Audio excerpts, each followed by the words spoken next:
सरकारी योजना, pension, EPF, OPF, किसान योजनाओं और हर जरूरी सरकारी अपडेट से जुड़ी छोटी बड़ी खबरें सबसे पहले पाने के लिए हमारे चैनल को अभी सब्सक्राइब करें। नमस्कार साथियों, मैं मनीष कुमार वर्मा आप सभी का अपने आधिकारिक चैनल पर हार्दिक स्वागत करता हूं। हमारे इस चैनल पर आपको पेंशन, ईपीएफओ, ईपीएस 95, सेवानिवृत्त कर्मचारियों और वरिष्ठ नागरिकों से जुड़ी हर महत्वपूर्ण तथ्यात्मक और उपयोगी जानकारी सबसे पहले उपलब्ध कराई जाती है। यदि आपने अभी तक हमारे चैनल को सब्सक्राइब नहीं किया है तो पेंशन और कर्मचारियों से जुड़ी हर बड़ी खबर पाने के लिए अभी चैनल को सब्सक्राइब कर लें और नोटिफिकेशन बेल को भी दबा दें ताकि कोई भी महत्वपूर्ण अपडेट आपसे छूट न जाए। साथियों, आज हम जिस विषय पर चर्चा करने जा रहे हैं वो देश के लाखों ईपीएस 95 पेंशन भोगियों, सेवानिवृत्त कर्मचारियों और उनके परिवारों के लिए अत्यंत महत्वपूर्ण है। पिछले कई वर्षों से एक मांग लगातार उठती रही है कि ईपीएस 95 पेंशन भोगियों को न्यूनतम 7,500 मासिक पेंशन तथा महंगाई भत्ता प्रदान किया जाए। ये मांग केवल आर्थिक सहायता की मांग नहीं है, बल्कि उन लाखों बुजुर्गों के सम्मान, सुरक्षा और बेहतर जीवन से जुड़ा मुद्दा है जिन्होंने अपने जीवन के महत्वपूर्ण वर्ष देश की अर्थव्यवस्था और उद्योगों को मजबूत बनाने में लगाए। आज देश भर में लाखों ऐसे पेंशन भोगी हैं जो मात्र 1,000 रुपए या उससे थोड़ी अधिक मासिक पेंशन पर अपना जीवन यापन करने के लिए मजबूर है। बढ़ती महंगाई, स्वास्थ्य सेवाओं का खर्च, दवाइयों की कीमतों में लगातार वृद्धि और दैनिक आवश्यकताओं के बढ़ते बोझ ने इन बुजुर्गों के सामने गंभीर आर्थिक चुनौतियां खड़ी कर दी हैं। यही कारण है कि लंबे समय से विभिन्न पेंशनर्स संगठन, सामाजिक संस्थाएं और कर्मचारी संघ न्यूनतम पेंशन बढ़ाने की मांग कर रहे हैं। पिछले कुछ समय से सोशल मीडिया और विभिन्न समाचार माध्यमों में ये चर्चा तेज हो गई है कि क्या सरकार जल्द ही 7,500 रुपए न्यूनतम पेंशन और महंगाई भत्ते को लेकर कोई बड़ा निर्णय लेने वाली है।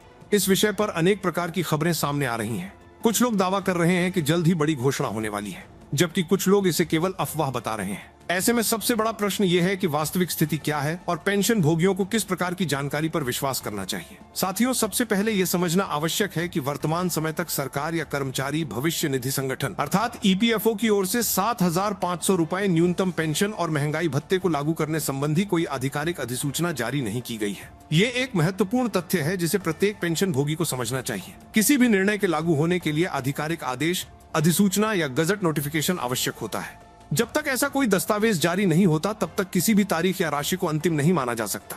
हालांकि ये भी सच है कि पेंशन भोगियों की मांग अब पहले की तुलना में कहीं अधिक मजबूती से सामने आ रही है।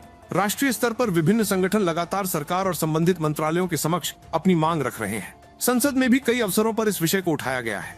कई सांसदों ने यह प्रश्न उठाया है कि जब महंगाई लगातार बढ़ रही है और वरिष्ठ नागरिकों की आर्थिक स्थिति प्रभावित हो रही है, तब न्यूनतम पेंशन में पर्याप्त वृद्धि क्यों नहीं की जा रही है। सूत्रों के अनुसार ईपीएफओ और श्रम मंत्रालय के स्तर पर पेंशन व्यवस्था से जुड़े विभिन्न पहलुओं की समीक्षा की जा रही है। विशेष रूप से उच्च पेंशन यानी हायर पेंशन से जुड़े मामलों पर भी तेजी से काम चल रहा है। सुप्रीम कोर्ट के निर्णय के बाद बड़ी संख्या में कर्मचारियों और सेवानिवृत्त कर्मचारियों ने उच्च पेंशन के लिए आवेदन किए हैं। इन आवेदनों की संख्या लाखों में बताई जा रही है, जिसके कारण ईपीएफओ के विभिन्न क्षेत्रीय कार्यालयों पर अतिरिक्त दबाव पड़ा है। ईपीएफओ अधिकारियों के सामने सबसे बड़ी चुनौती पुराने रिकॉर्ड का सत्यापन है। कई मामलों में कर्मचारियों के वेतन संबंधी दस्तावेज, नियोक्ताओं द्वारा जमा किए गए रिकॉर्ड और उपलब्ध आंकड़ों में अंतर पाया जा रहा है। कुछ कंपनियां बंद हो चुकी हैं, कुछ के रिकॉर्ड अधूरे हैं और कुछ मामलों में आवश्यक दस्तावेज उपलब्ध नहीं है। यही कारण है कि कई आवेदन अभी भी लंबित हैं और उनके निपटान में अपेक्षा से अधिक समय लग रहा है। पेंशन भोगियों की एक बड़ी शिकायत ये भी है कि उन्हें अपने मामलों की स्थिति जानने में कठिनाई होती है। कई लोग जब ईपीएफओ पोर्टल पर जाकर अपने आवेदन की स्थिति देखते हैं तो वहां अंडर प्रोसेस या इसी प्रकार का संदेश दिखाई देता है। इससे पेंशन भोगियों में असंतोष और चिंता बढ़ती है। उनका मानना है कि यदि मामलों के निपटान में समय लग रहा है तो कम से कम स्पष्ट जानकारी उपलब्ध कराई जानी चाहिए।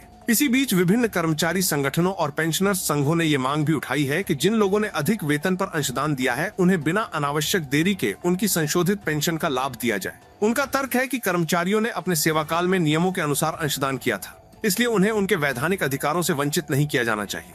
अब बात करते हैं 7,500 रुपए न्यूनतम पेंशन और महंगाई भत्ते की मांग की। इस मांग के समर्थन में पेंशनर्स संगठनों का कहना है कि वर्तमान आर्थिक परिस्थितियों में 1,000 रुपए मासिक पेंशन किसी भी व्यक्ति की बुनियादी जरूरतों को पूरा करने के लिए पर्याप्त नहीं है। बिजली, पानी, दवा, भोजन और अन्य आवश्यक खर्चों को देखते हुए न्यूनतम पेंशन में उल्लेखनीय वृद्धि की आवश्यकता है। उनका मानना है कि कम से कम 7,500 रुपए मासिक पेंशन और महंगाई भत्ता बुजुर्गों को सम्मानजनक जीवन जीने में सहायता प्रदान करेगा। दूसरी ओर वित्तीय विशेषज्ञों और कुछ अधिकारियों का कहना है कि इस प्रकार की वृद्धि से पेंशन फंड पर बड़ा वित्तीय भार पड़ सकता है। इसीलिए किसी भी निर्णय को लेने से पहले पूरी वित्तीय गणना करना बेहद। सरकारी योजना, पेंशन, ईपीएफ, ओपीएफ, किसान योजनाओं और हर जरूरी सरकारी अपडेट से जुड़ी छोटी बड़ी खबरें सबसे पहले पाने के लिए हमारे चैनल को अभी सब्सक्राइब करें।